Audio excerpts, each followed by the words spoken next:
What's going on, everybody? I wish I could tell you laughing. what just happened before we started the show. I'm not gonna get into it. Welcome to another episode of Sports Bets, but mostly chaos. I'm Craig. I'm Jonathan. I'm Ben. I'm Jason. Boys, it's a really good thing that there wasn't playing games to get a spot on this show because I'm pretty sure we all would have probably lost.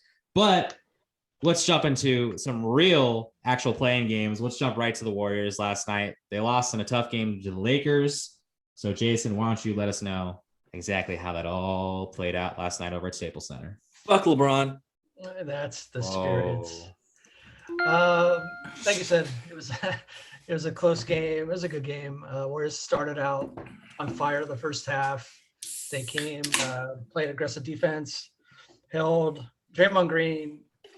He's still convincing me that he's defensive player of the year the way he plays. You can laugh, John, but it's true. Like, watch him play defense. It's great. I'm laughing at Ben. Oh, I'm laughing at Ben. this guy is getting hammered over here. Oh, yeah. That's the only way to do it. No, baby. but then they came out in the third quarter and they just got sloppy with the ball with turnovers and they fouled. They were in the bonus. The Lakers were in the bonus in a minute and a half into the third quarter, so they couldn't be as aggressive on defense. LeBron's in Hollywood, which means he's the great actor. I mean, he gets thrown to the ground, I guess, and his eyes hurt, whatever. I'm so tired of the woe is me from LeBron. I am just over it. He's a great actor. Goes after the game and says he saw 3 rims out there, like he's in Rocky IV, like he hit the one in the middle. Like, get out of here, dude. You saw the hoop. Just this is why people say MJ is better, and even Kobe. I would say Kobe is better than LeBron because there's no theatrics with this guy. It's just so much. We can go on. We can go with LeBron. So the long and the short of it is Golden State has to play Memphis tomorrow at home. I think they will win. I think it'll be a close defensive game to start, and then I think the third to the fourth, I think the Warriors will start to pull away. Curry's just, again, doing great things, getting named a finalist MVP today with Jokic and Embiid. And Draymond was named a defensive player of the year candidate with Gobert and Ben Simmons today. I think the NBA wants the Warriors to win because Golden State is a ratings juggernaut, or Curry is a ratings juggernaut. But if the Warriors win tomorrow, they play Utah, which should be a tough series. How about you, John? Good old Utah. I have no idea what the hell's going on with Ben right now, but yeah, he's off the rails. Nobody does. Okay, so like you said, Warriors started off really hot. Bazemore was hitting his threes. Wiggins was making his shots. Toscano, everything was going perfect in the second half. I don't know what happened in the third quarter. Draymond turned it over 3 times. Curry turned it over 3 times. Both finished with 6 turnovers. They weren't holding on the ball in the third, and it got the Lakers back in the game. Going off what you talked about, the flop by LeBron, it was a definite flop. At the same time, Draymond did make contact with his hands. It wasn't a flagrant. He was going for the fall. Wasn't a flagrant. I like that they didn't call it a flagrant. I like the refs yesterday, except for maybe 1 or 2 calls, because they were letting the guys play. It's playoff basketball. Let them play. I don't know. Did you see that charge that they called on? Yeah, that's why I said 1 or 2. Yeah, that's why I said 1 or 2. So the charge they actually reviewed and they called it a block. How in real life do you even call that a charge? LeBron legitimately jumped in the air. Like, how do you call that? Yeah, well, that's why we have replay. Did he go Sonic mode on him? And unlike MLB's replay, the NBA replay has actually been a good system. But yeah, it took a desperation heave from LeBron of all people to win the game. And then, if you ask me, Anthony Davis grabbed Curry's left arm on the inbound play, but they're not going to call it, so nothing you can do about that. Like you said, Warriors have to go play the Memphis tomorrow. They're at home. They just played them on Sunday in a winner take all game. Won that. Let's hope they can get a repeat. If they don't play to win the game. Yep. If they don't, then this is going to be a really disappointing. Nice. Yeah. I mean, but then a quick Go ahead. I was gonna say, just to quickly get into it, the other games real quick before we get back to you. So Hornets laid an egg, big time. Pacers blew them out, while and then Tatum for the Celtics went off for 50, so they beat the Wizards. And then tonight the Wizards just blew out the Pacers. So Tatum and the Celtics are the 7 seed. Just like the Warriors, it's literally a one-man show with the Celtics. I don't see them going anywhere, even with the 7 seed. It's just Tatum and with no Jaylen Brown, they're Tatum and bust. And now the Wizards are the 8 seed. Westbrook's going to get his triple-double every game, but they're going to the 76ers will probably lose, but gentlemen sweep. With the West, Memphis played a really, really good game defensively against the Spurs. Beat them pretty close. And now the Memphis versus the Warriors tomorrow. Winner take all. Playoffs? Yep, we're ready to go.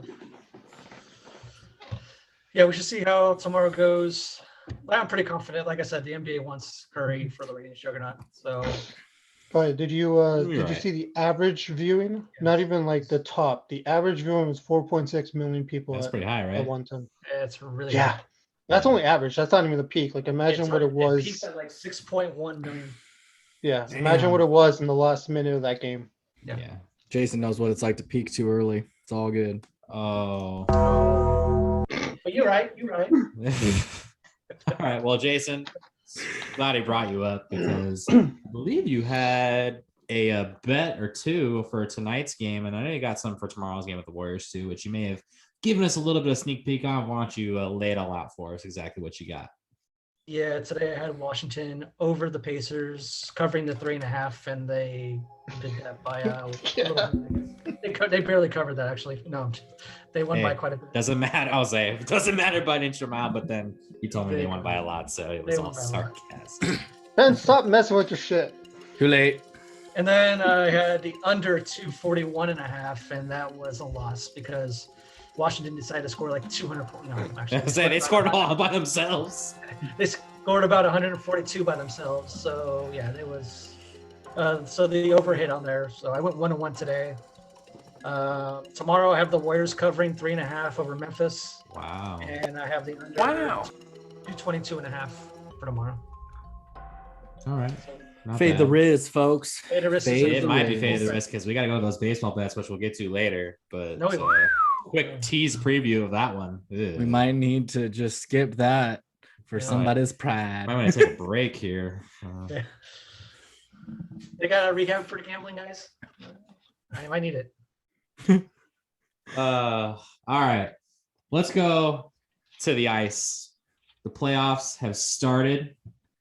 Some of these series are a few games into it. Unlike the Maple Leafs Canadiens, they had their first game tonight. But Ben, why don't you fill us in exactly how these first round series have played out to this point? So to start out, like you said, Leafs and Habs were the last ones to get started. They started and finished just a few minutes ago behind us. The Habs actually took that. So they actually have the 1-0 lead in the series off of a 2-1 win, and the game winner being a shorthanded from the knees top cheese goal. It was pretty sweet.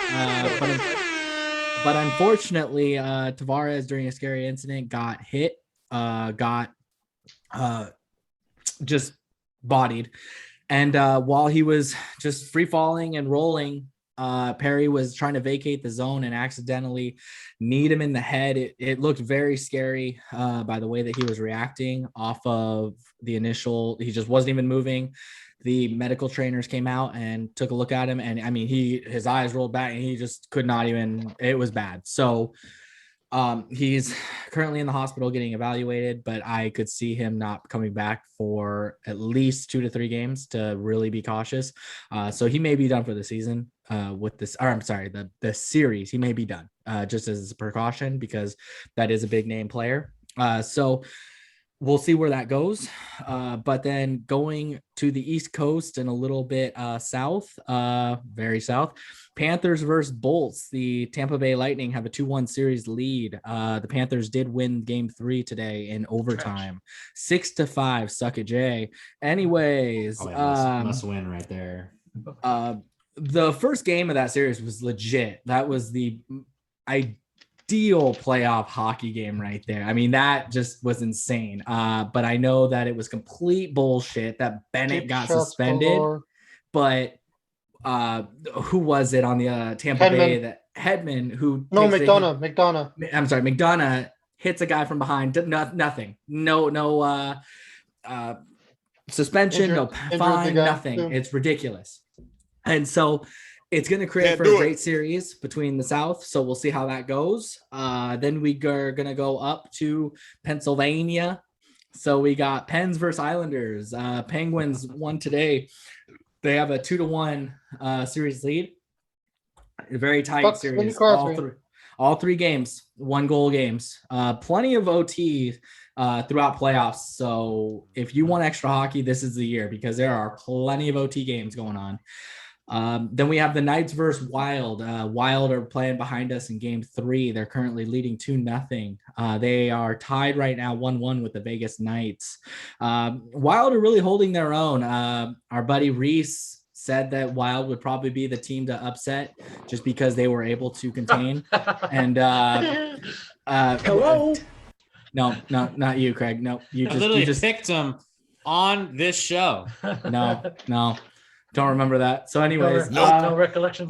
So Reese said that they were the ones, and Reese was the only one. Oh, you are just the worst type of person.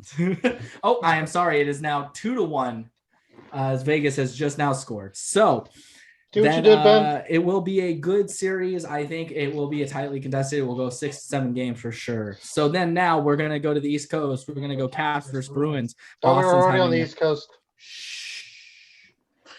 2-1 series lead for Boston. All 3 games requiring overtime. And all 3 games, the Capitals did have a 1-goal lead that they ended up losing and then having to go to extra time to decide winning or losing that game. So in order to take this series, the Caps are really going to have to buckle down defensively. I think Dylan's going to need to play a little bit better for them because he was there, he could have been the face of the Sharks. Just kidding. Anyways, then we're going to go to Tom Wilson just needs to keep being dirty. So Canes versus Preds. Canes are winning 2-0 in that series. Predators showed some life, tying game 1 at 2 in the second period, and then gave up 3 unanswered, and then gave up 3 goals in game 2 to lose 3-0. So seriously, they're done. Yeah, the Predators are done. They're a dying team. So I see the Canes taking this in 5, which was my prediction. I think the Preds will take 1 game, but that's about it. And that'll be their achievement. And they might get a banner for that. So who knows? Then you got the Oilers and the Jets. Jets taking a 1-0 lead. Suck it, Praveen, saying that the Oilers were going to walk all over. The Jets were able to contain... the Jets were able to contain McDavid and Draisaitl to no points in game 1. It was I believe 4-1 victory, but 2 of those were empty netters, but still well-contained game for them. Winnipeg, I believe I would, if I was a betting man, don't really bet that much.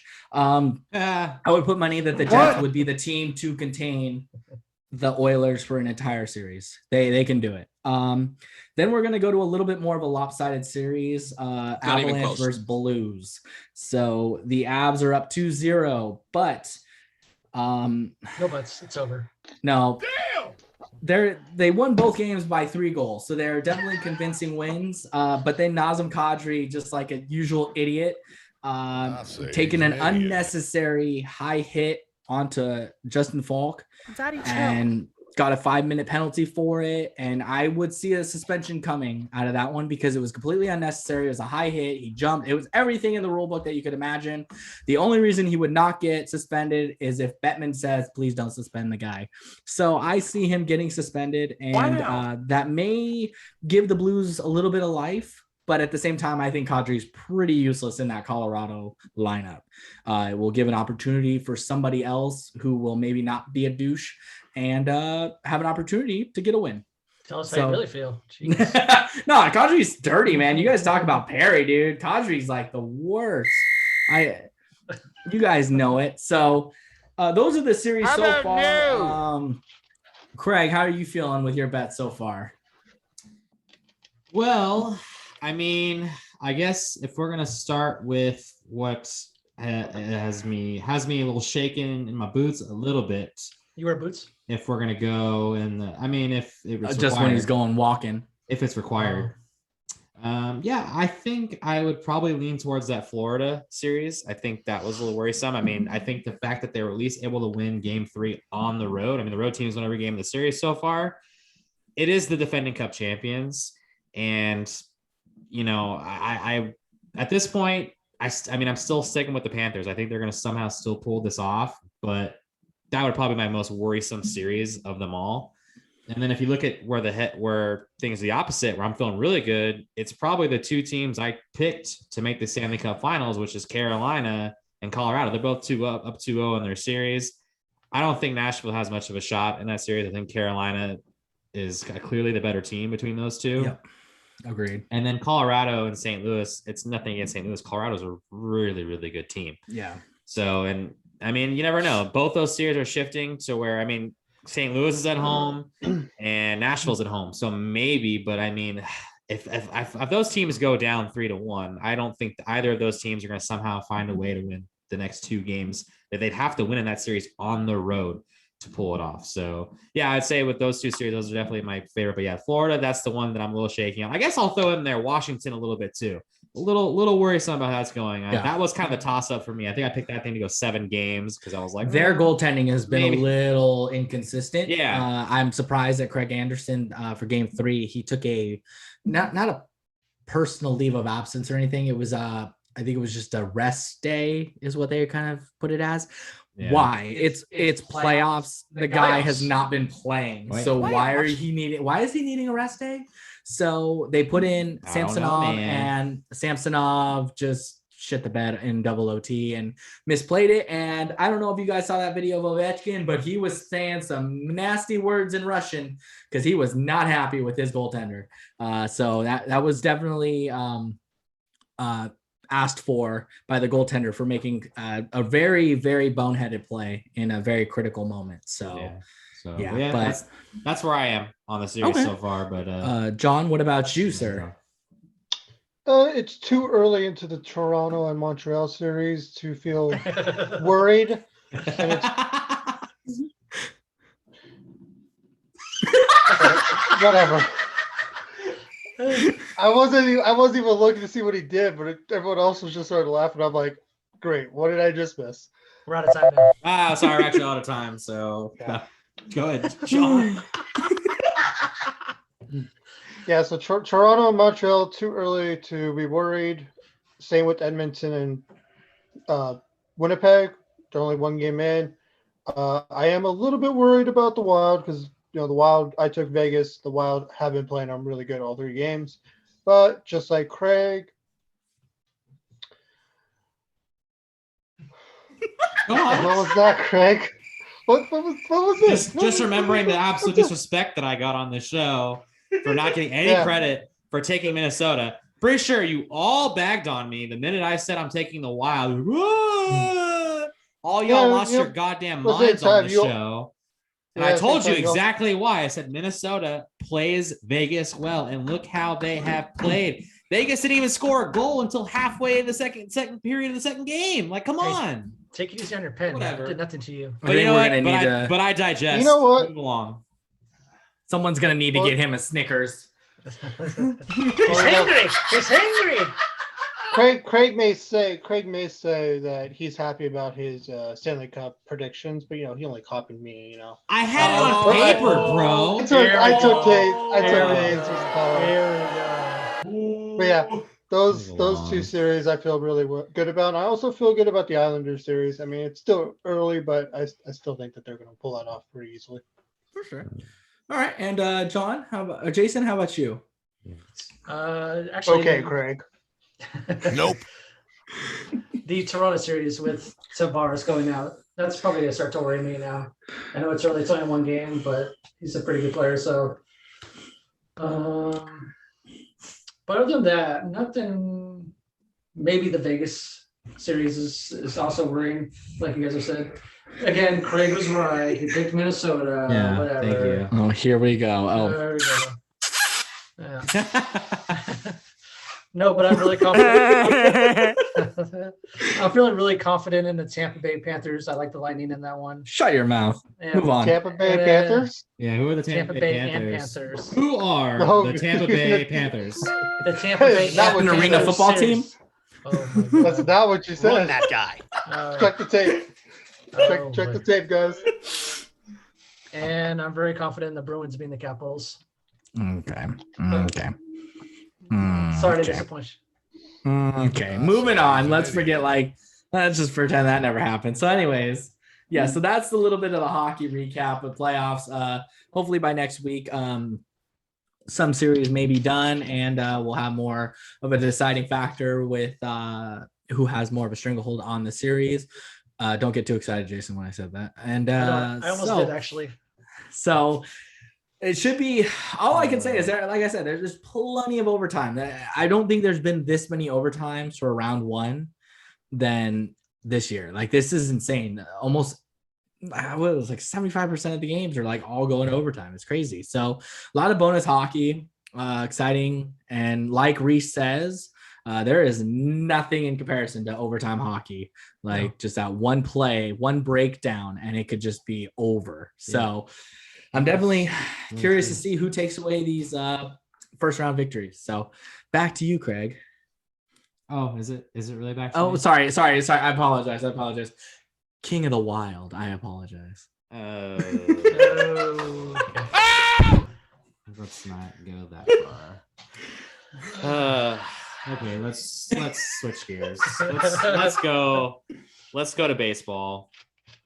We got to talk a little bit. We got some A's to get into. We're going to talk about the Giants a little bit. So if you're looking forward to that, that'll be on the agenda as well. And then there's another team we'll talk about too. We don't need necessarily. We could brush over them. We real could quick. probably skip that for about 6 to 8 weeks. But How as you we talk about the A's a little bit, so doing? they ended up losing 2 out of 3 of the Astros. They came into town. They won Monday night. They lost last night as well as today. And the Astros are now in first place in the division. It's the first time in like 27, 28 days, something like that the A's are not in sole possession of first place. Yep. Are you a little worried? I'm not really sure, but Jason, John, why don't you, whichever one of you guys want to take it off, just let me know maybe how you're feeling. John's back onto the 9.5. after- He's after- worried. after He is the way worried. that- No after worries. it's Not worried at all. Run off the ledge. No, it's just, you're not going to win all the series during the season. That's why it's 162 games. A's just don't match up good against the Astros. It was kind of proven last year in the playoffs. I feel like whatever. That's just me bad. Run that guy. Their hitting has just been ice cold for maybe the last 2 weeks, and even then they've only lost 2 of the last 6 series. The one they lost a series to Baltimore, they didn't get swept. They lost a series to the Astros. Now they haven't got swept. So I mean, at least they're not going out and losing all 3.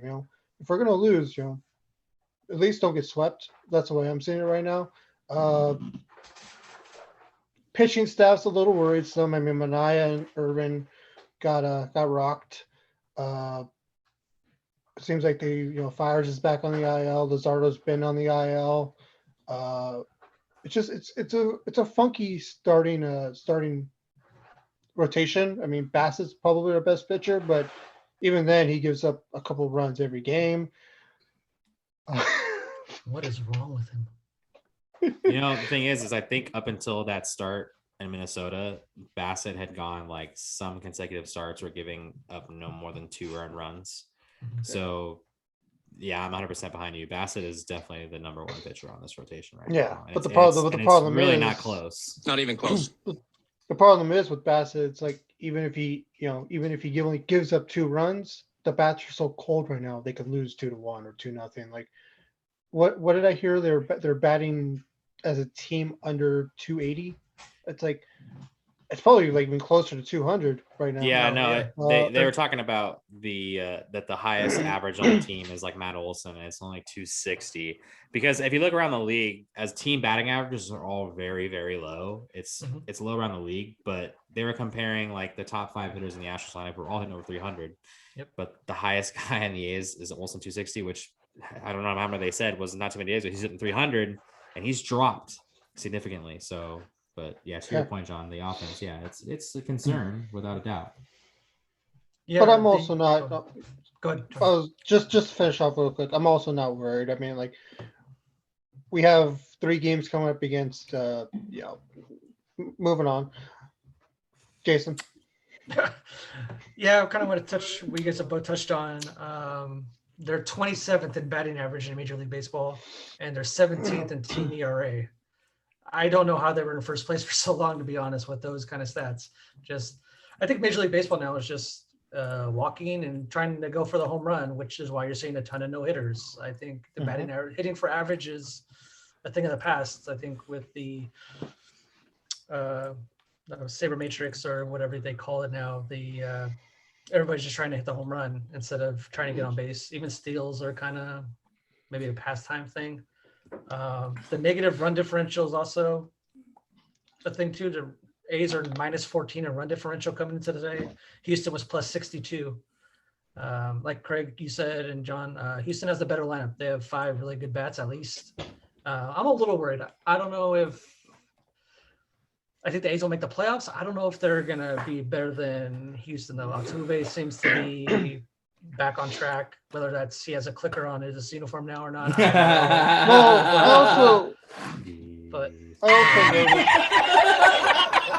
Oh, by the way, on a side note, that guy who does that laugh, he passed away a couple weeks ago. So R.I.P. He passed away.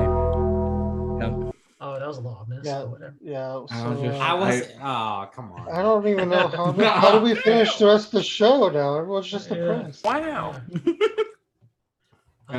Sorry. Make sure it's on. Let's move on before this. Yeah. No, real quick. Get past that. Oh, wait a minute. Hold on. Well, you're still talking about the A's here, right? Correct. Okay. I was gonna say I still have stuff to say, but Yes. I digest. Go ahead. Patience. What do you guys? I think Ramon Laureano is a top 5 to 10 entertainment player in baseball. Yeah. I think top to bottom, the way he hits, defense. Yeah. He's fun to watch. Yeah. And he's has a cannon. He seems to be catching. I mean, he's probably the best A's hitter in the last couple of weeks, I think. Not much competition, but very good. But yeah, I think he's he's coming to his own, and if he keeps it up, maybe a Gold Glove in his future. Yeah. Especially now with somebody in Anaheim down 6 to 8 weeks. So the fact that he doesn't have a Gold Glove yet is disrespectful. It is so disrespectful. But who? Well, there's a lot of competition. But who's won the Gold Gloves? Mike Trout. And Mike Trout is a fantastic defensive center fielder. It's not like But it's not like he's terrible. Yeah. Like Laureano's.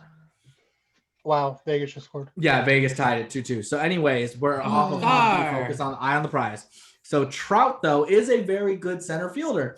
If Laureano was a right or left fielder, then maybe that's like, hey, that's a little disrespectful. But when you're going up against essentially the face of baseball, that's understandable not to get a Gold Glove, right? It's nothing to disrespect him. It is. Yeah, it's also the voters going, who are we gonna get to center field?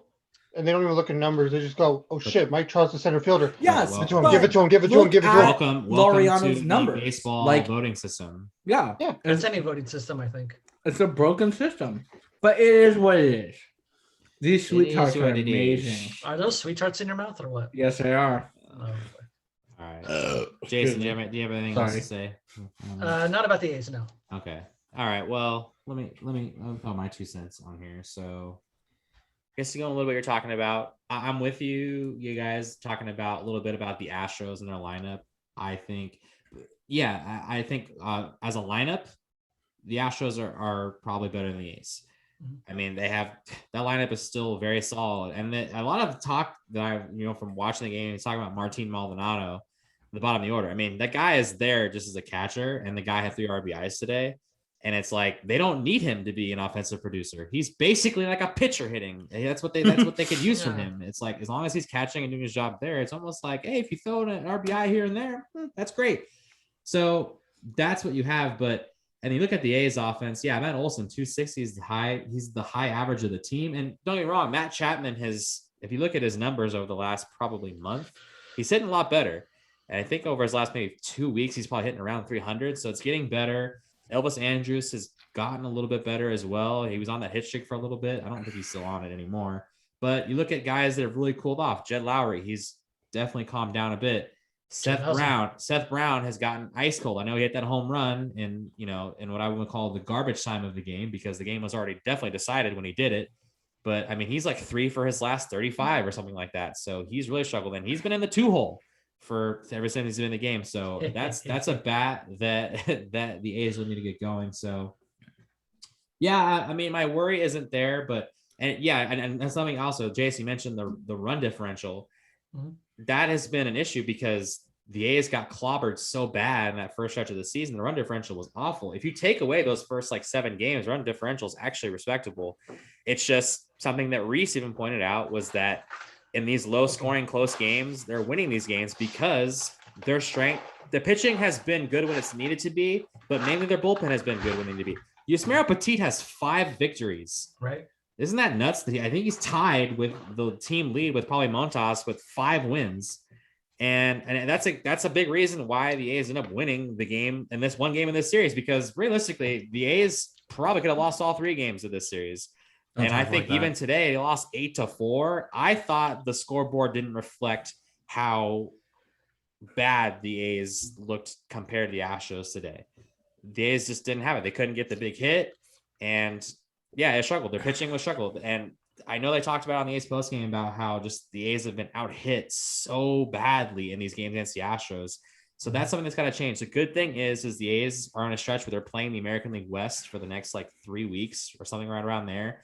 So that means they're playing the Angels a bit. They're playing the Mariners. They're playing the Rangers. These are games that the A's need to capitalize. They're going to have to sweep. They're going to have to get some sweeps. I mean, that's reality. I know it's funny for whatever else is going on here, but just off the rails. So and the thing is that the A's are getting, all these rankings come out after every week about where the A's are, and they're either number 10, and all these teams that are ahead of them. And I thought of this funny today. The A's could probably sweep this weekend convincingly, and they'll probably still drop out of the top 10 because they lost 2 out of 3 to the Astros. So, but this run differential thing is probably going to be a problem probably for a while. I don't know if if they get to the positive, I don't know if it's going to be by a whole lot, because they're not blowing teams out. They're winning these close competitive games. So I don't know. We'll see how it goes. I don't think the worry level needs to be too crazy right now, because like John said, this is the first series they've lost in 6 series. And that's what you want to do. You want to keep winning series. You want to keep winning those. That way you're leaving every series with, getting farther. You want to compete. Away. You want to be relevant. You have to be 66% instead of 33%. Wow. You are insane. What happened to the other 1%? You're incredible right now. But on that note, we could talk about the Giants a little bit too, because how could we not talk about the Giants? They just put a whopping on the Reds. They motorboated. 19 runs. Is that good in baseball? They absolutely motorboated the Reds in this 4-game series. And if anything, there was any concern. I know what my concern is with the Giants. It's the bullpen for sure. Right. They lost 2 games in Pittsburgh that they blew those games late in the game. They blew 4 and lead on Saturday. I watched the game that they lost 2, they were up 1-0 or 2-1. And then they lost. Yeah. I was watching that game at Buffalo Wild Wings, and I was like, oh, wow, the Giants are going to pull this one off. And then, it was just if it was the Angels, bad pitching. Yeah. No, if it was the Angels, it would have been 17-0 already. It's their bullpen that is definitely, I don't know how huge of a concern it is, but I think that's the one maybe that's a little shaky. But yeah, their starting pitching has been excellent. Their offense has been coming alive. Jason, I want to throw it to you because I know you had things to mention on the Giants, but go ahead and take it away. Let us know what you. I mean, the Giants only have the best record in baseball, right? Yeah, only. I mean, only. Whatever. That's respectable. Yeah, is that good? I guess. It's all right. Might be good. Buster Posey's on a tear. I mean, if he qualified for batting average, he'd be leading the league in batting average. Brandon Crawford in a contract year already has 11 home runs, has 6 RBIs today. That's just our mashing. A bunch of, average pitchers, Kevin Gausman, Piscofini, Alex Wood, they're not big name arms, and they're getting the jobs done. You can do it! They're 3rd in team ERA and 4th in home runs. So they're no joke. Unfortunately, the Padres and the Dodgers are on their hot streaks too. Yeah. So that division is nuts. But yeah, the Giants are no fun to watch. Yeah, no, I would agree, and that's glad you mentioned that too, because it's these things of hot streaks too. And I'll throw it really quickly back to the whole Astros thing. Is the Astros are on a hot streak too. They came in with like 6 in a row. They've won like 9 of 10 now. So these teams are going to have these hot streaks. So yeah, but like you said, the Padres, they've been red hot. I think they kept the Rockies to 1 run in 3 total games over this week. That's pretty darn good. So that pitching is really good. And the Dodgers, I know they scuffled around a little bit, but they're seeming to get maybe back on track a little bit. Yeah. So but I'll tell you what, the Giants open up a 3-game series at Oracle Park this week against the Dodgers. So that's going to be that's the measuring stick game series right there. I'm convinced that the Giants are for real. They're going to be in it, but yeah, if they can come, show it out and pull off a series victory of the Dodgers, then yeah, statement. Well, if you remember, it's a statement series. If you remember last year, the Dodgers played them. The Giants played the Dodgers extremely well. I think they may have won the season series.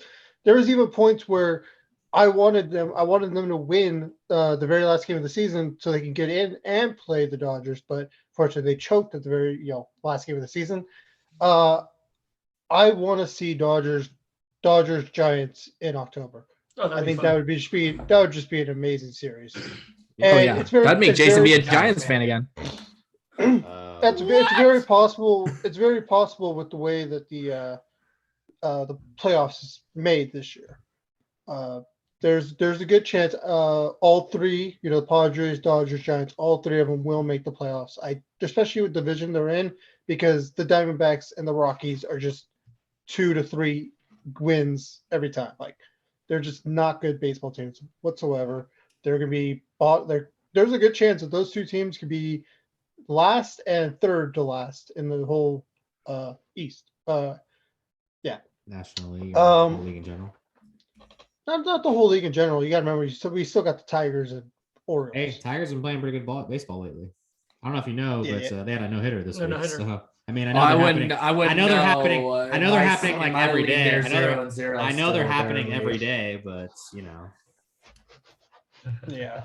But Buster Posey and Brandon Crawford, I don't know what it is. I don't know if they went and found the fountain of youth during the offseason, but they're back to playoff. It's contract how they were in the playoffs. Yeah. Oh yeah. Contract years are dangerous. Posey sees Joey Bart coming up. He's like, I'm not ready to give it up yet. He's like, I'm Aaron Rodgers and he's Jordan Love and he ain't taking my job. Come take this job, Rook. Come take this job, Rook. All right. Well, we talked enough about the Bay Area teams. Let's throw it down to Southern California. Mr. Insightful on the team that plays at the Big A. It's an Angels report.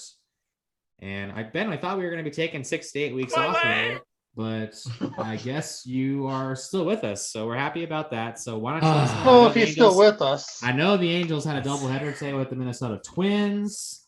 I know that no matter what, they're not in first place. So why don't you just let us know how it's going? All right. Well, that's fair. I'm a little hurtful as well. Anyways, So they had that 3-game series against Boston. That was Friday, Saturday, Sunday.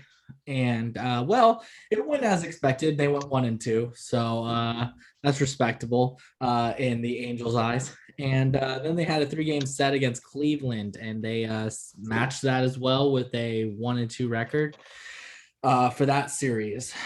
Today they had a doubleheader against Minnesota, and they unfortunately went 1-1. They won 7-1 in the first inning or first game. Looked pretty good. But the second one they lost 6-3. So unfortunately couldn't pull out a nice 2-win day. But you know what? They play some team in the East Bay next, Oakland Athletics. So for a 3-game set, we'll see how that goes. I'm seeing a 3-game sweep. I don't think so, for Tim. the Anaheim Angels of Los Angeles.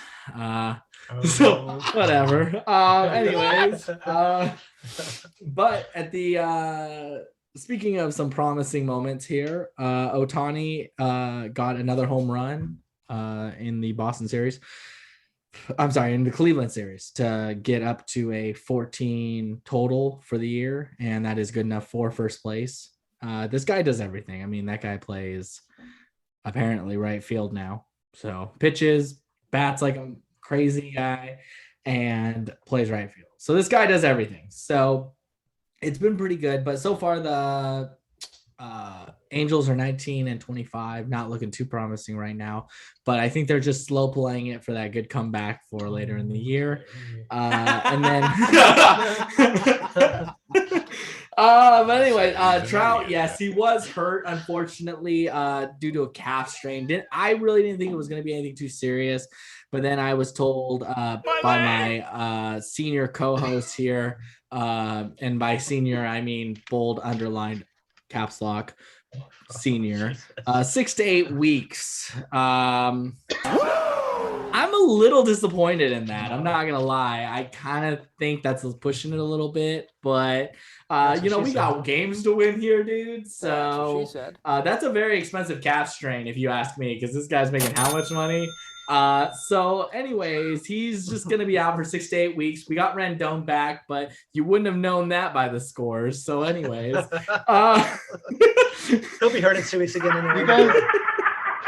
So needless to say, it's going to be a rough outing. I'm hoping we can get at least 2 out of 3 against Oakland, honestly, in a real serious moment here. I'm hoping to sneak out 2 out of 3. That is my hope. And then we got a 2-game set against Texas Rangers. And so we'll see how that goes. And then following that, a 4-game set against Oakland. So it will be interesting games. I'm hoping for some positivity and above 500, but I think that might be wishful thinking at this point. So at this point in time, I'm just grateful as hell that they're all having fun. How about that? Can I just jump in real quick? Actually, John, you absolutely for the can. Viewers. Oh, actually, we're out of time. For the viewers watching this, if you want a really good drinking game that will get you fucked up, take a sip anytime Ben goes, Oh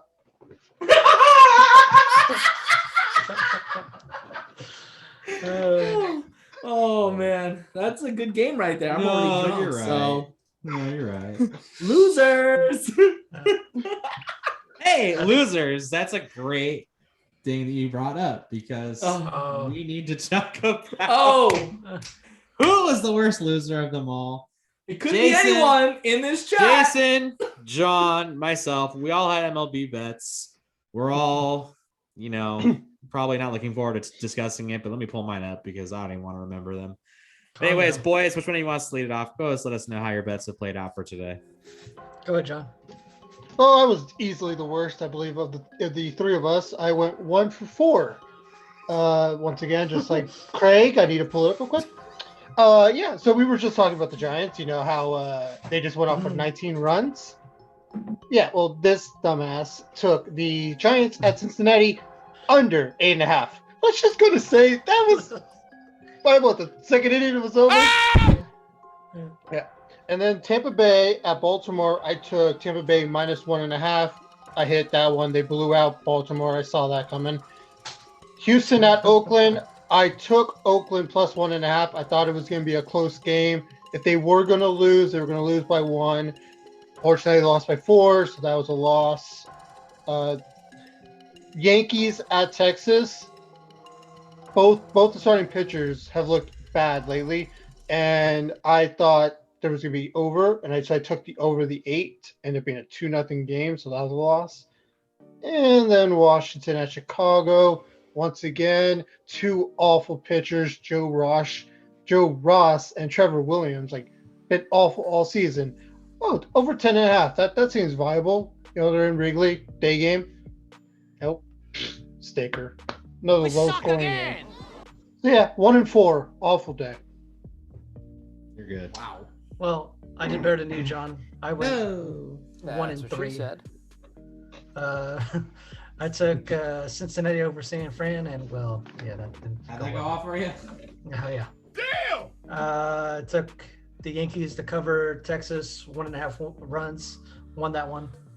Oakland over Houston. We talked about it already. They lost today. And I had Atlanta over Pittsburgh and lost that one because the Braves suck.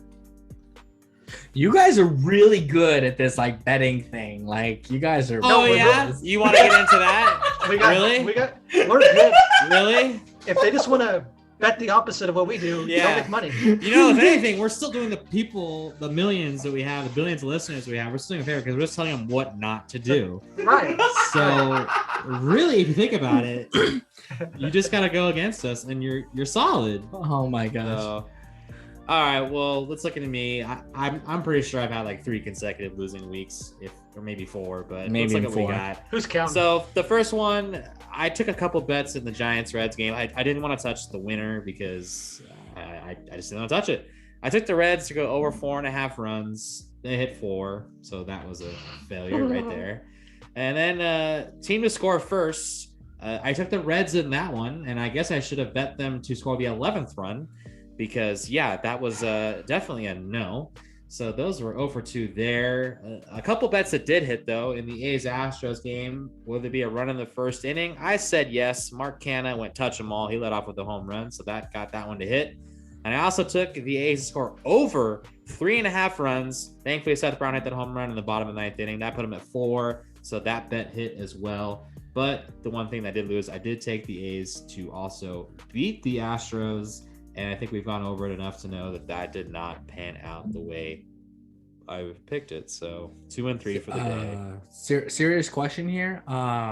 Has Elvis Andrews hit a home run yet? Nope. No, he Okay. has not. So Perfect. He's Cha-ching. been hitting the ball better for sure. Okay. But I don't Well- think he's hit the ball to the warning track, to be honest with you. Okay. Well, I remember. Well, it's still been cold, so I know Jason was saying when he warms up his balls, he'll be able to hit them harder, further. So maybe we'll that's wait for a nasty. warmer temperature. Maybe they won't be as small. They'll get a little girth to them. All right, we're all out of time. We are. Can't do it. We need to move. We need to move past this. This is. Oh my god. This is. I apologize. You guys are all drunk. Damn. What? Christy's not going to be happy about this show. Let's get into a topic that we wish that we all were drunk for, and that is the Cohooney 5. Yeah.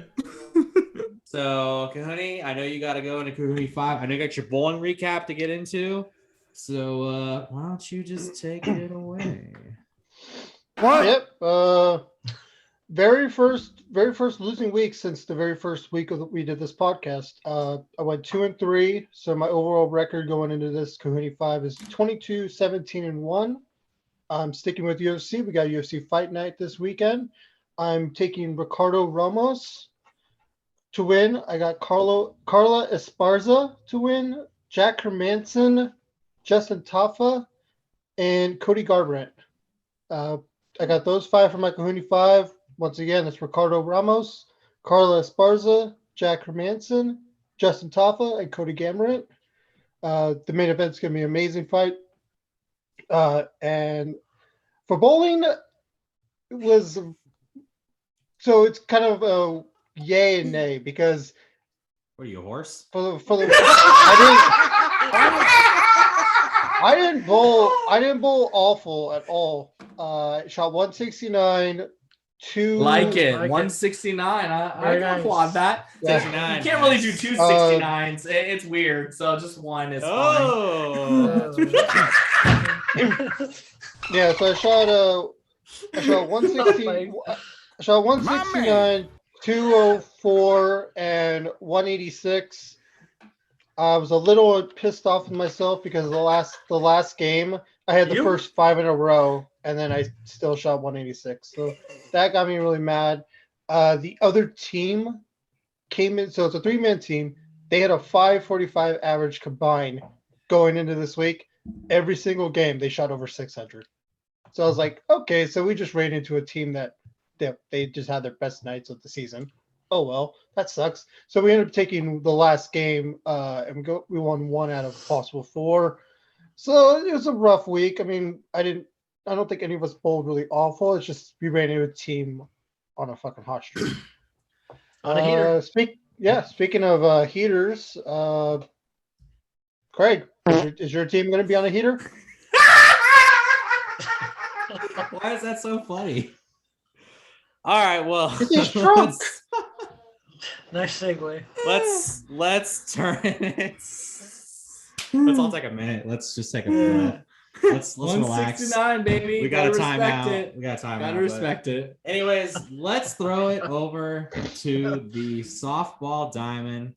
Ben and I's softball team took the field last night, 6:45 game time in the sun, and we pulled off a pretty big upset, in my opinion. You know, the first inning, we went out there, and let me tell you, the first inning has not been kind to our squad.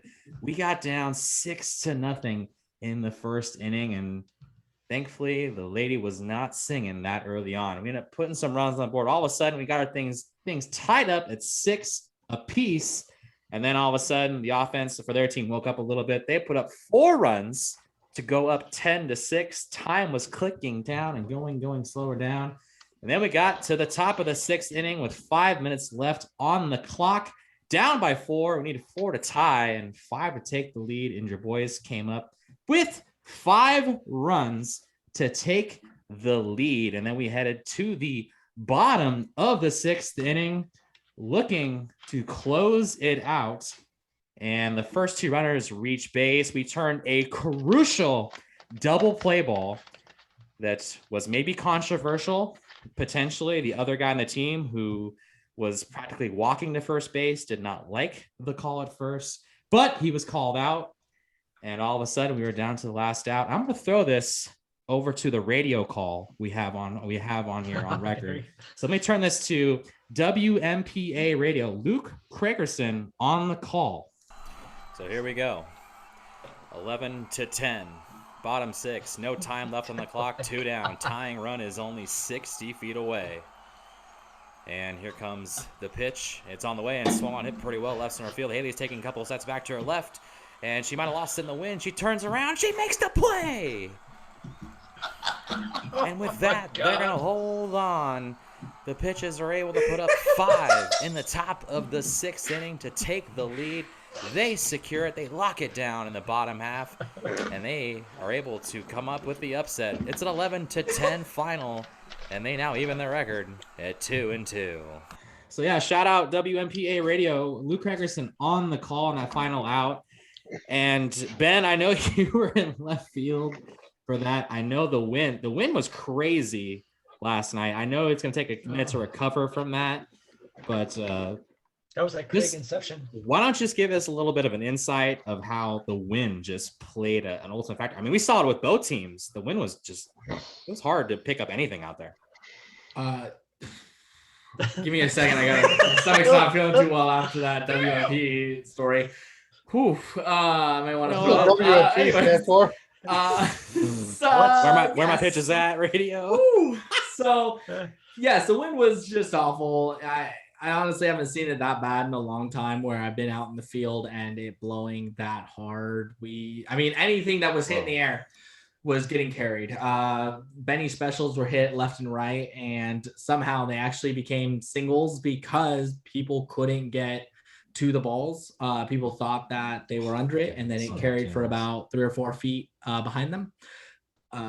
Early on in the game, I believe it was the first inning, I got beat on a fly ball to left field, and I thought I was under it. I was at one point, but then the wind took it about 10 feet back left of me, and I was clear cut beat.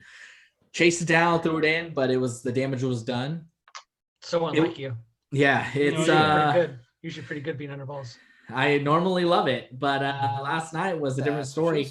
It had other agendas. So both teams having to really fight with the wind was a crucial factor, but I don't really sit there and say that made or break the game, because it did help both teams. Both teams were affected by it equally, and big plays were missed both ways. I would say the Captain Big Dick at the home plate when he decided to crush one 350 feet. That guy. Okay. That guy hit it well into the parking lot. It was like dead center field. Yeah. And so that's when I'm like, okay, well, if you want to play with your ego, then we'll play as a team and just crush your little ego. Because if you want to hit bombs, there's a men's league right on over in field 1 that you could go play. But if you're not man enough, then stay in co-ed and feel like a champ. So it felt really good to beat a team like that and just kind of slap them down and be like, who's your daddy now?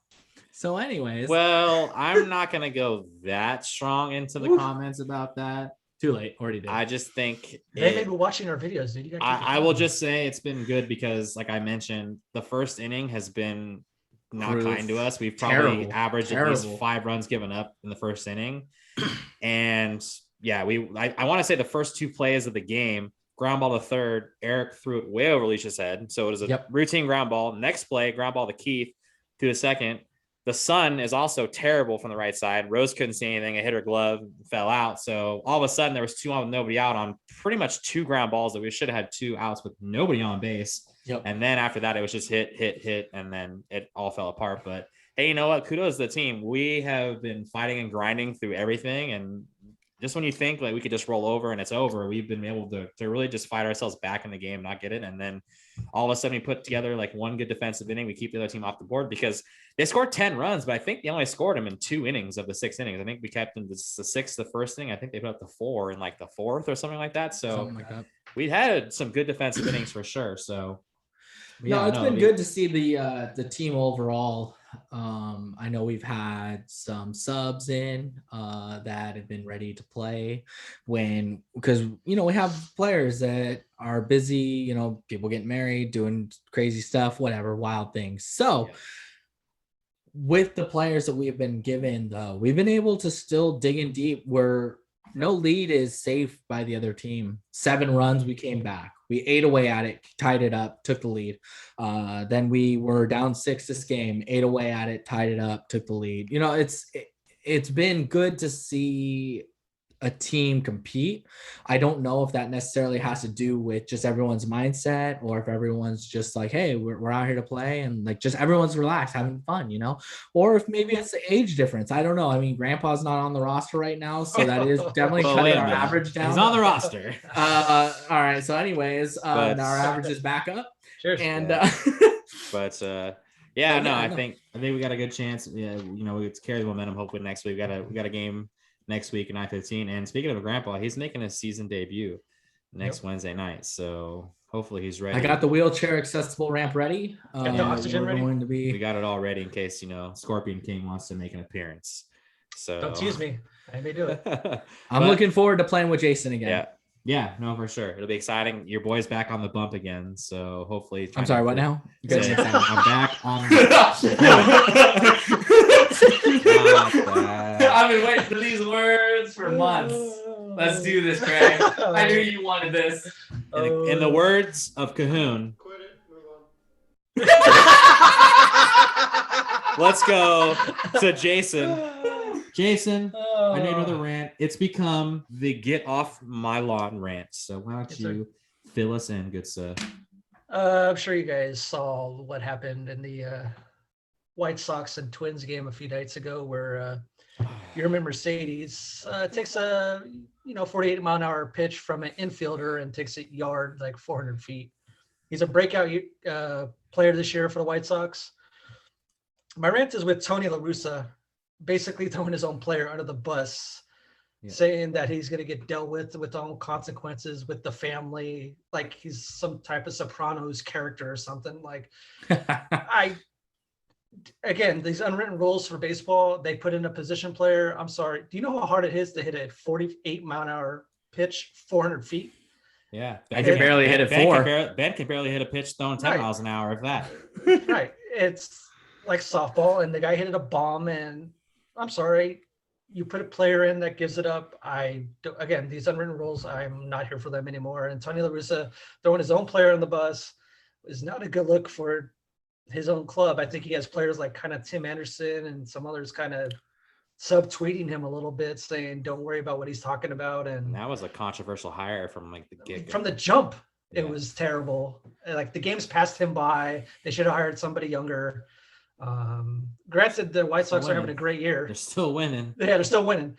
But I did like the hire from the jump, and I don't like him throwing his own player on the bus like that.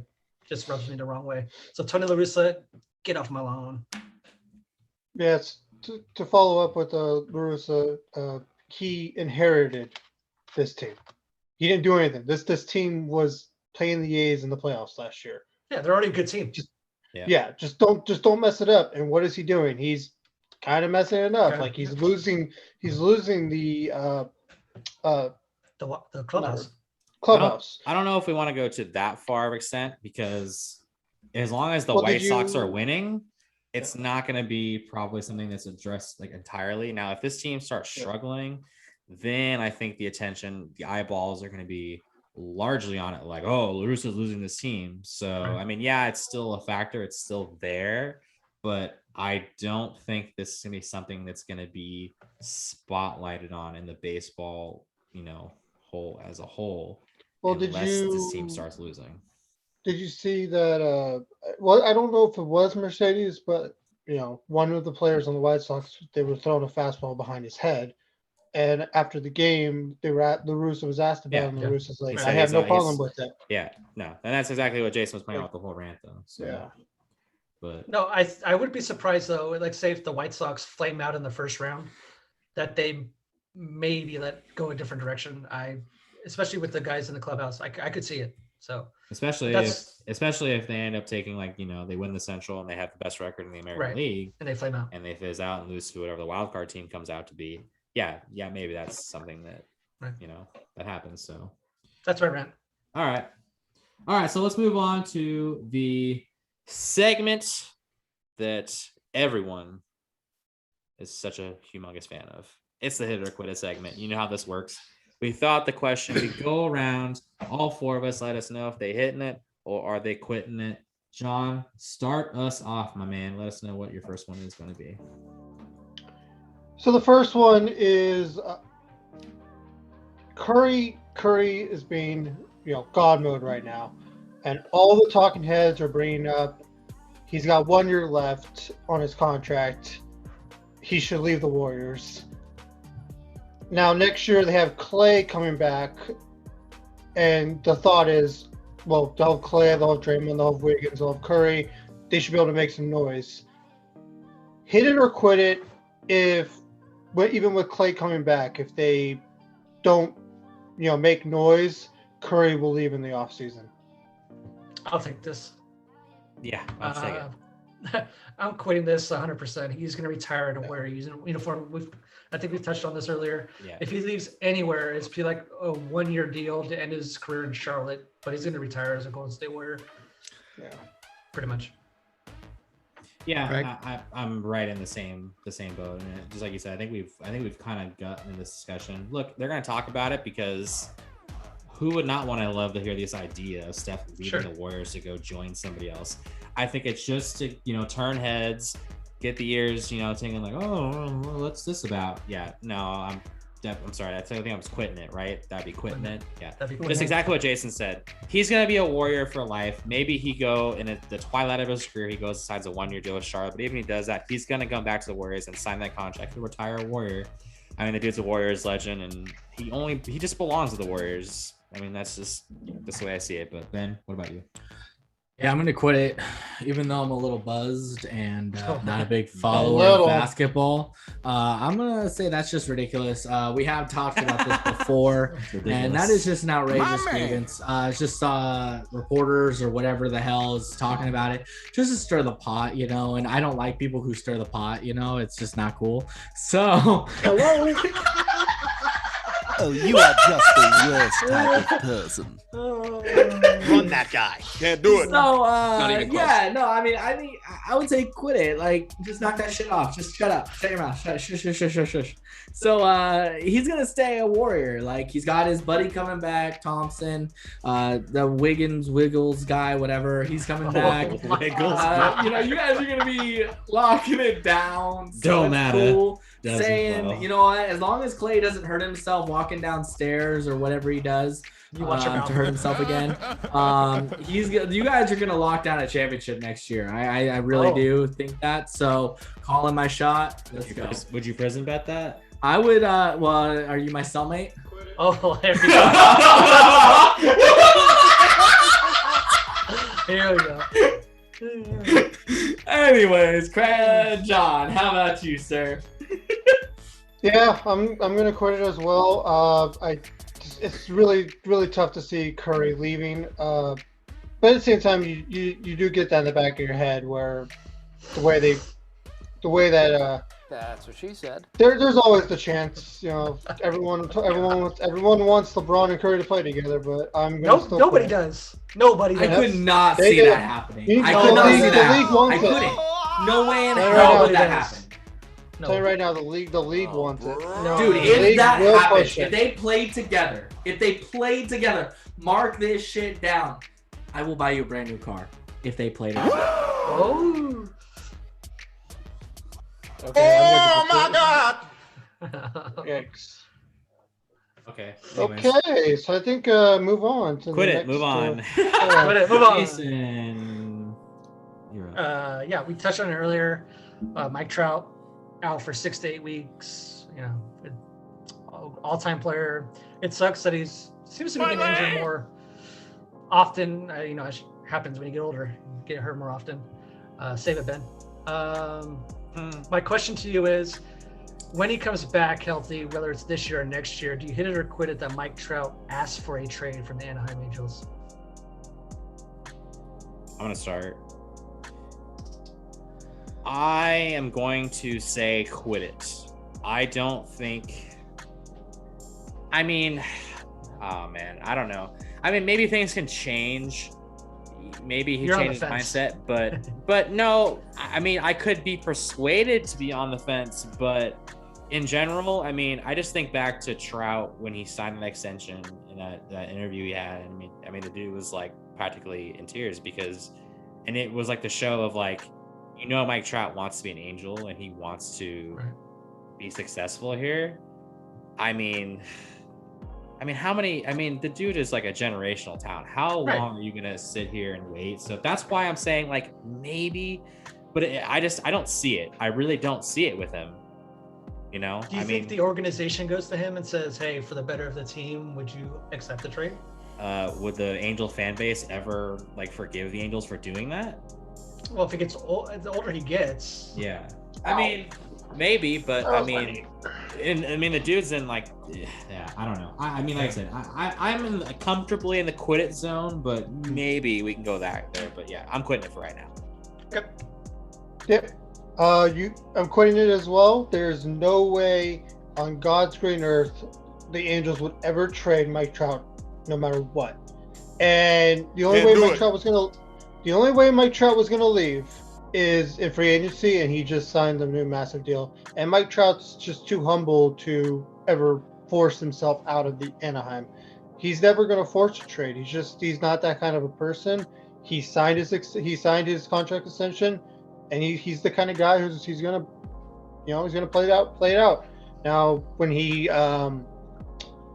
there's a chance, you know, whenever his contract ends, you know, when he gets to Miguel Cabrera kind of age, maybe he leaves. But even then, I still say quit it. I think he plays his whole career with the Angels.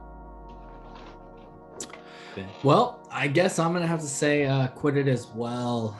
I don't see him leaving. Like, I get it. Like, necessarily in this question, like he's older.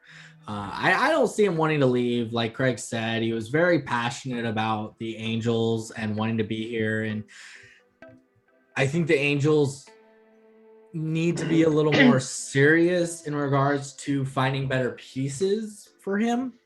And so I don't know necessarily if that may change his mindset later down the road, because right now he's 29 years old, 30 years old. He's young. Like, so yeah, right now it's like, oh, the world's my playground. I can do whatever I want. I got $420,000 or $420 million. $420 million to play with. Like, that's ridiculous. So, later down the road, he might not see the dollar signs so much as seeing a opportunity to win a World Series. And so I want to say quit it, but at the same time, I could say hit it, because later down the road, when he's a little bit more mature, like, don't get me wrong, I'm pretty sure he's very well mature right now, but when he's even more older, I could see him changing his mind and being like, you know what, like, I gotta win it all. So I'm gonna go with hit it. I don't know why I think Guys, you're out here acting like he's like 21. I'm a man. I'm 40. He's been in the league long enough to where he's definitely one of the most mature adults. Yeah, and I think he's shown it too, Yeah, and like right. Yeah. and just the way the guy talks, like his interviews and everything. He's definitely. I mean, that's another reason why I think he's a good person to be a face of baseball, because he's not just like the guy that can do everything on the field, but he also seems like the guy off the field that you're like, that's the guy you want to strive to be if you're this. He's got all the intangibles. If he doesn't get a World Series by 35, I am saying that he will be requesting an opportunity to go to a contender. Mark the tape. Mark it. Jason. When we're doing podcasts in 5.5 years from now, mark the tape. I would actually. I might have a new car. My man. No, I think you know what Ben just said, the last part of it, I may agree with that. If at 35 they're still the same dumpster fire of offense and shit pitching, he may just say, like, I need to win somewhere else. And for the betterment of the team, it would help both parties to go elsewhere. So I'm gonna quit it for now and hold out for a hit it when he turns 35-ish. Jason's life of holding out, and shot in the dark, baby. Shot in the dark. Holding We're not doing this. We're not doing this. We'll do whatever we want. All right. So my question here. So I know Jason kind of brought it up. He kind of worried me. I thought this was going to get into this topic, but let's go back a little bit to Monday night. The White Sox and the Twins. Mercedes, aka the Yerminator, as he's been nicknamed. So it's 15-4 game. It's the 9th inning. Williams Astudillo is pitching. He's a position player for the Twins. 40-something mile an hour. It's 15-4. 3-0 count. Yep. Hits a ball, home run. And there's this here we are again talking about after last year. Tatis hit a 3-0 grand slam against the Rangers. It's this whole thing of unwritten rules and unsportsmanlike, whatever it is. So in the form of would you hit it or quit it, swinging at a 3-0 count, whatever the score is unsportsmanlike. I'll go. I quit it. I think it's really acceptable to at 3-0 count, especially if you're a hitter like, again, we'll use Mike Trout, for example. You're looking for that fastball down the middle, and if you get it, take it. It's probably the best pitch you're going to see in the entire at bat. I swing at a 3-0 count. I think most good hitters, your Tatis, your Machados, your Trouts, your Sotos, they love the 3-0 counts. And pitchers just don't necessarily want to groove one in 3-0 because they know they could turn on one and take it out of the park. So quit it. John? Yeah, quit it. I mean, it's not unsportsmanlike. It's baseball. don't throw a freaking 42-mile-an-hour eephus right down the middle. You know, I know he's a position player, but like, I don't know, man. Like he's not paid to pitch, but like, you know, other pitchers who are paid to pitch, they're paid to pitch. You know, don't throw a gimme ball right down the middle on 3-0. Like that's exactly what the person's looking for.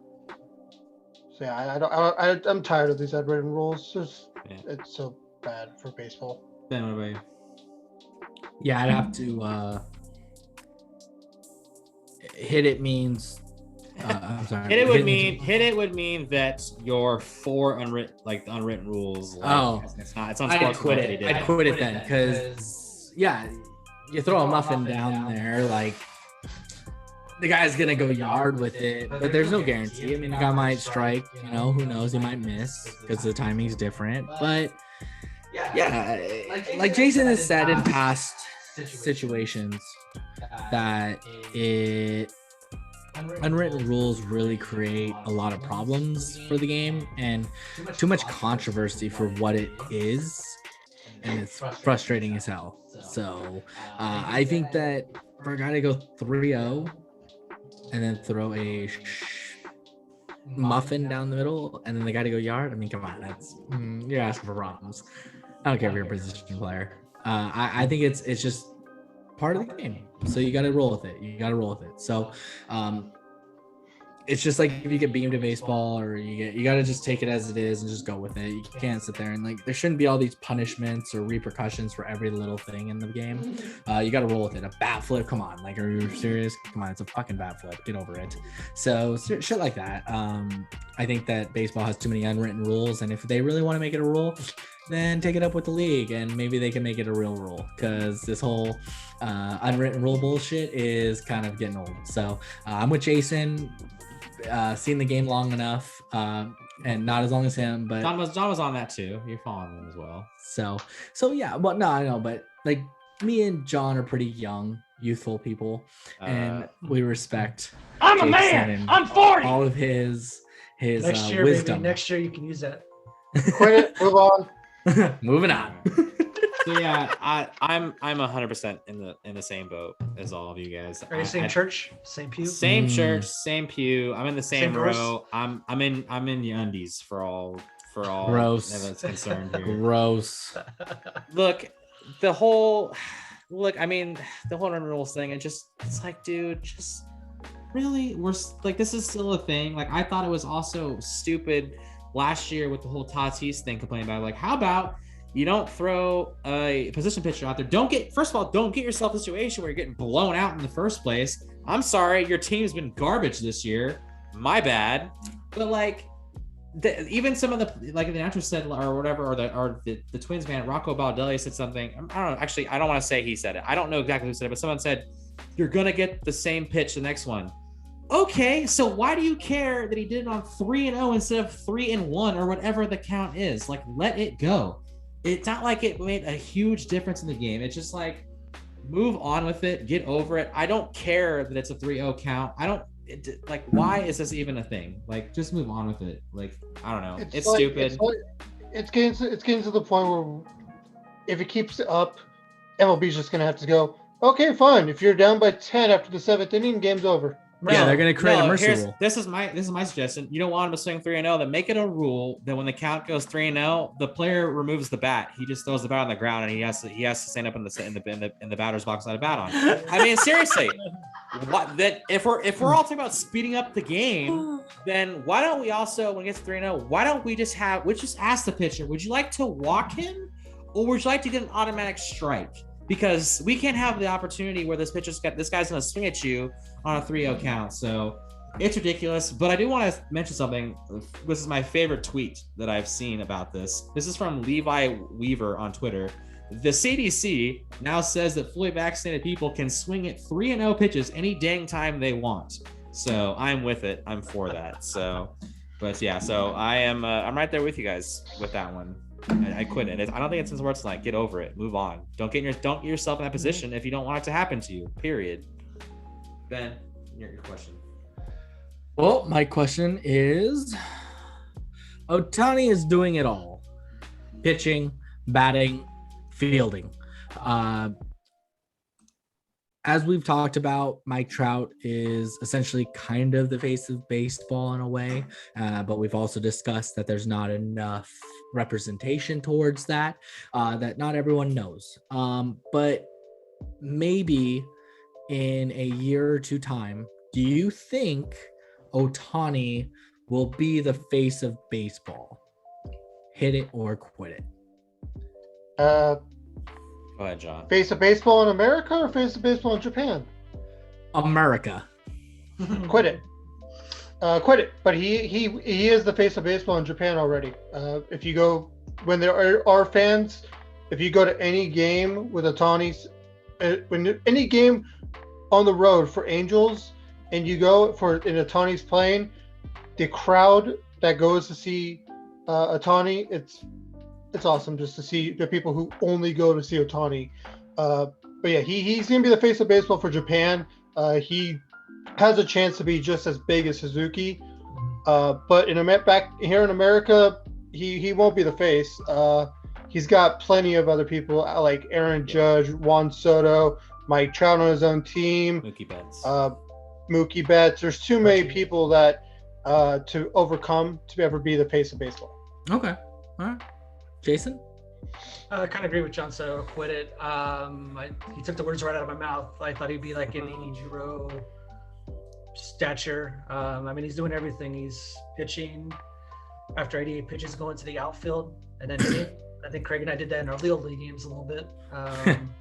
But no, he's definitely health is the biggest part. If he stays healthy, he will be a top 5 face in baseball. I don't know if he'll be the top face, but I think he'll be the top face in baseball, top 5. Okay. Craig? Yeah, I can't provide a whole lot of content because Jason and John pretty much said exactly what I would say. But yeah, I'm on the same boat. I think for Japan, yeah, he absolutely already is. But I think there's just other guys that he's competing with that would make it hard for him to be the face of baseball when it comes to to America. So too much competition. But yeah, as it comes to the face of baseball for here, I would say quitting it. I think he has too much competition. Okay. Yeah, I'm in the same bush, same church chapel thing. Yeah, I agree. I thought that there's a good chance that maybe he could be the face, but yeah, there's just too much competition in America. Japan does respect everything that he's able to do, and so he is obviously very well respected out there. I think he will get a lot of representation in America for everything he is doing, especially if he can continue to do this, like not just a one season thing and be done. If he can continue pitching very well, hitting dingers, and also being utilized in the field, I think that you'd be crazy not to, like Jason said, be a top 5 face of baseball. Oh, for sure. That's just insane if you wouldn't see that, because that's the ideal player right there. That is literally what you have as a little league kid, but as a professional athlete, that's awesome. Like that's the equivalent if you were to take a hockey player and put him in the goal and be like, oh, he can play goalie too. Like you're a multi-position player. Like you don't get that every day with anyone you sign. So it would be really good. It'd be like somebody playing quarterback and then all of a sudden becoming a tight end or something, like some weird thing. I mean, that never happens. I don't think I'm anyone who's been able to accomplish that. So we still won't see it. So it'll be pretty good to see him get some representation as long as he can stay healthy and continue on with this positive track and be able to just add to his repertoire and keep it going. So yeah, and let's face it, he's been so good to where he needs to be in the lineup like all the time. Right. He helped drive Albert Pujols away and go to the Dodgers. So there's another thing. Well, Pujols, whatever, it's fine. Hey, side note, That's fine. He really had a long trek, like all 30 miles to LA. So it's fine. If he wins a championship, I'll be happy for him. If Pujols wins a championship in a Dodgers uniform, no hard feelings. That's cool. Like that's respect for a very well respected athlete of the game. So you just have to kind of do a hats off to that. And you know what? I know that at the end of the day, I already know I can't have hard feelings. It's not like the Dodgers are going to eliminate the Angels from the playoffs to get a championship. So it'll be fine. We're actually out of time. So Jason, why don't you let us know your side note before this continues for another 3 hours? My side note is, have you guys noticed how big and bulky Ohtani is? Yeah. That guy is huge. Yeah. I don't He's know a tall dude. Yeah, but from last year, I don't remember him being like as big as he is now. He's just Japanese steroids. I ain't saying nothing, but I was just like, Well, yeah, let's not just get too yeah. bold. Yeah, no. here. I just noticed. I There's was like, speculation. no. He's Sir. but he's hitting pitches in the dirt at his head out of the park. So yeah, just wanted to throw that out there. Yeah. All right, John, take us home. What's the last question you Yeah. got? Just before I do ask the question, I gotta ask Ben because it is NHL related. The NHL awards haven't officially been given out, right? Mm-hmm. They haven't officially, right? I think some of them have been named, but they're not Has like the- I think. The Norris is just finalist right now, right? They haven't announced the winner. I don't think so. No. I Okay. think they do an award. So Yeah, they did the Art Ross or something and a couple other ones, but yeah, so I Yeah. saw the Art Ross. I just want to make sure about the Norris because something I caught Best my eye on the defenseman? odd. Yeah, so something that caught my eye. I thought that Cale Makar was gonna run away with the Norris, and the odds favorite right now is Adam Fox out of the Rangers. I'm a little shocked. I really thought that Cale Makar, being the best defensive player on the President's Trophy winning Avalanche, that he would run away with it. But I don't know, hit or quit it. Do you guys agree with me that Cale Makar should win the Norris over Adam Fox? Honestly, because I haven't followed hockey well enough, I don't even know who Adam Fox even is. Same. So That's a question for Ben. I wouldn't have a good conversation. Only thing I can say is, I guess Ben will take it away. Didn't Makar miss a chunk of games this year with injury? I believe so. So that might play a factor in it. But I mean, I've seen Mikhail Makar play. Obviously, I haven't seen Foxy Cleopatra play. I've only seen and Cale Makar is definitely a guy I would be like, yeah, that's a defenseman that I'd love to see with the Sharks. I mean, he's not going to be a Shark, but yeah, no, Cale Makar is a special talent that the Avalanche have for sure, and I've been impressed with what I've seen, but the little bit I've seen of him. So, but yeah, Ben, take it away because obviously I can't really give a good answer, and I don't think Jason can either. So I can't speak on it. Nope. I'm looking at I have to look up some of his stats here. So 2020, 2021, he only played 44 games out of the, I believe, 56 that were played That's eligible. not bad. So he got 44 points, point per game average. Not bad. 36 assists though, but as a defenseman, that's not necessarily wowing, especially on a team like Avalanche, where they have so much offense. And then you said New York Rangers, Fox, you said?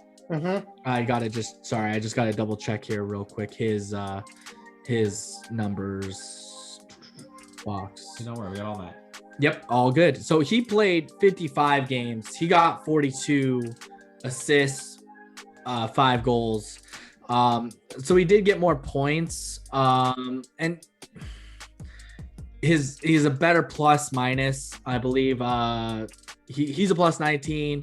He was Makar was a plus 17, I believe, if I was just looking at that right. And and I think what also contributes into that is the fact that the Rangers weren't necessarily such a dominant all-around team, and Adam Fox, who I'm just like you guys, I had no idea who the hell that guy was. I feel better.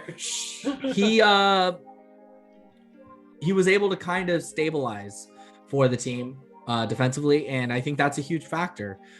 Just like you would expect from, because you're used to Burns, you're used to Hedman, big name guys, Doughty, but at the same time,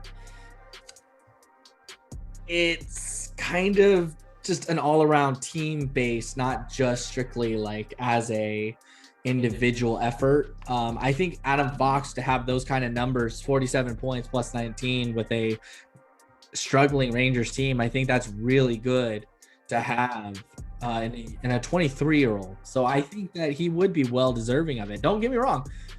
Makar is a solid defenseman. So he's an amazing player to watch. Makes the Ducks look foolish every time they play.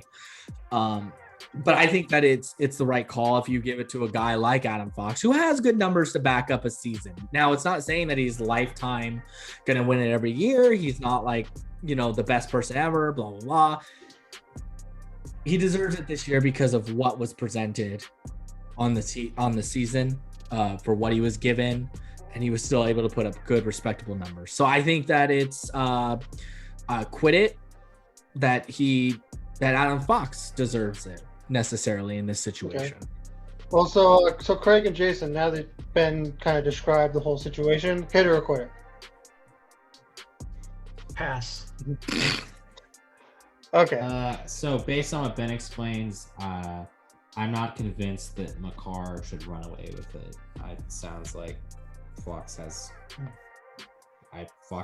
could be deserving as much as Makar is. So, and especially as a defenseman on a shortened season, he missed 14 games, 44 games out of 56. So that's 12 games. I apologize. 12. Carry the one. That's a good chunk of games, compared to an 82 game season. Yeah. That does become a contributing factor. Had he played all 56 games, he would have had more assists, probably had a goal or two more. His plus minus probably would have been a little bit better. And then, I think Makar deserves it. Boom. But because he missed a chunk of the game, chunk of the season, he essentially missed like a fifth of it. You got to kind of weigh it out. A guy who played 12 more games had just a little bit better numbers than this guy. You got to roll with it. You got to go with the numbers. And you know what? It's not a bad thing to give it to a no-name like Adam Fox. I mean, this is probably the biggest award he'll ever win in his life. So props off to him. Wow. All right. Well, I wanted your input on it because I know you have the best hockey mind out of the four of us. Okay, I'll quit. I'll quit it. I'll quit as well. When I first saw it, I was like kind of jarring because I'm like, really, a defenseman on the Rangers is favored? Like the Rangers were there this year, right? Hello, Makar. So, but okay, I maybe that's why we have you here, Benny. For drunk Benny also. Yep, there we go. And that's the only reason why. Ooh, 5-2 Vegas. Looks like they're gonna win Game 3 here with 34 seconds left. Yeah, 40 shots to 16. Not looking good. Right. Such a shame for anybody that picked the Wild. I mean, so I'm sorry. So Craig picked the Wild. I'll give him representation. I'm sorry. We're solid pick. Solid pick. Anyways, boys, it's time to wrap this thing up. But you know how we do it here. We like to give our shout outs out to whether it's people, businesses, whatever it is, just to show some appreciation for what's all going out there. So I'll start it off. You want to take it, Ben? Take it off. Yeah. So big shout outs here. Couple solid guys. First one is Cohooney Tunes for his birthday coming up tomorrow. That's pretty awesome. He's turning 20, whatever. That's pretty sweet. Another year down. So I'm a man. Hopefully you have I'm a 40. great day celebrating tomorrow. We'll have a good time together in the evening time. And then the second shout out is to probably one of the nicest gentlemen I know. Who's pretty chill. David Martin, Craig's dad. David Martin, solid guy. I'm hoping that Craig paid for his meal for his birthday. You know how much of a dick you are for doing that? I think you just took a shout out. Way to go. And so I just texted him, said happy birthday, made sure he knew to order dessert because Craig was gonna buy, and it was hopefully those two birthday shout outs get to the right people. Move the hell on from this guy. Run him. I don't have any Run shots this that week, and I guy. think Ben did enough for the two of us. So Yeah. Keep it Okay. moving. Let me see what else I have. Shout out Ben for being a dickhead. And Hey, you know what? I had to get you guys back for that damn Mother's Day, you assholes. Yeah, You guys but are all no. in cahoots. But on a serious note, yeah, shout out my pops. Turned 61 today, so Hey. I'm sure There we go. if he finds out I said his age over here, he probably wouldn't enjoy it, but he probably won't know. So but yeah, shout out him. We had dinner. I was not responsible for the tab, but I promise you he didn't pay for the tab. So but yeah, shout out to him. Did you guys dine and dash, or what did you guys do? Take him to Hooters? I don't want to say anything that might Can't incriminate confirm. me. That might Can't incriminate me confirm. over these airwaves. But yeah, and also shout out Cohooney Soon's turning 29 tomorrow. So Oh shit! thank you so much for taking work off and making it hell for the rest of us. But yeah, shout out to you, man. Much You have fucking a appreciated, dickhead. you have a good one. And yeah, we're looking forward to celebrating tomorrow night. And maybe or maybe not, we will talk about what happens tomorrow evening on next week's show. So yeah, shout out to And speaking of next week's show, we will not be filming the show on next Thursday like our normal day. Oh wow. Well, I thought this was gonna be one of your guys' shout outs, but by the time we have our next show, our friends Will and Elisa will be getting married. So I just want to shout out Will and Elisa. Well, there's a possibility that like we would, shouted them out like after they were The day married. after? But that's fine. Yeah, that's fine, No, John. no. Why don't you Elisa still has Why time don't to you- run, damn it. Why don't you just He's an idiot. ruin it for a week You in just advance? jinxed them. You just What's the jinxed them for matter? all eternity. And That's why I'm here, that boys. guy.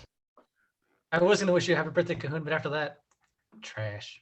On a Yeah, serious well, note, you're not even showing up tomorrow. so, I got the kid. that's But on a serious note, happy birthday. Have a beer for me. oh my god. This has gone a little crazy, but I'm not gonna lie, I'm a little worried that Craig won't let me grab his ass tomorrow now that I shouted out his dad. Oh my God. So Wrap it up. Quit Go on it. Move on. We're done. I don't even know what to say. Someone else needs to close the show out. Ladies and gentlemen, good night. You know where to find us. game first. All right. Anyways, Instagram, Twitter. thank you all so YouTube. much once again for joining us on another episode of Sports Bets, but mostly chaos. Case. Quiche, chaos, don't matter. We went in 4. But yeah, we very much appreciate it. Remember, you can follow us on YouTube. Make sure to subscribe at Sports Bets, but Most Chaos Podcast on YouTube. Make sure to hit us up in the comments there. Anything you liked in the show, anything maybe you want us to cover, any questions, hit it or quit it. Throw us your questions. Anything you guys want to hear about, we'll go over it more than likely. I'm not going to promise it, no guarantees, but more than likely it'll happen. And also, same thing. Hit us on Twitter, hit us on Instagram at SBBMC_pod. Same thing. Message us, comment, whatever it is, slide in the DMs. It's totally acceptable here to do that there. So Look at our shitty bets. yeah, and just make sure you keep betting against what we're telling you. That's what we mean by this whole chaos. It's the chaos of the bets that we provide. That's what this is all about. This is why we do what we do for the people. But People helping people. For the people. I am not a crook. I did not have sex. Get out of here. Close the show. Everyone, have a blessed evening. We'll see. Hey, you know what? Next time you see from us, I think we got Jockparty. We got Jockparty coming. Next episode of Jockparty. Probably the next thing we're hearing. Anybody? Look at me. How about the host? Yeah, you're the one that's supposed to. Oh, okay. That's right. I need to carry this entire thing. Yeah, Mr. Minnesota Wild over here. Come on, you gotta tell us. We're out. Peace out, everybody. Until next time.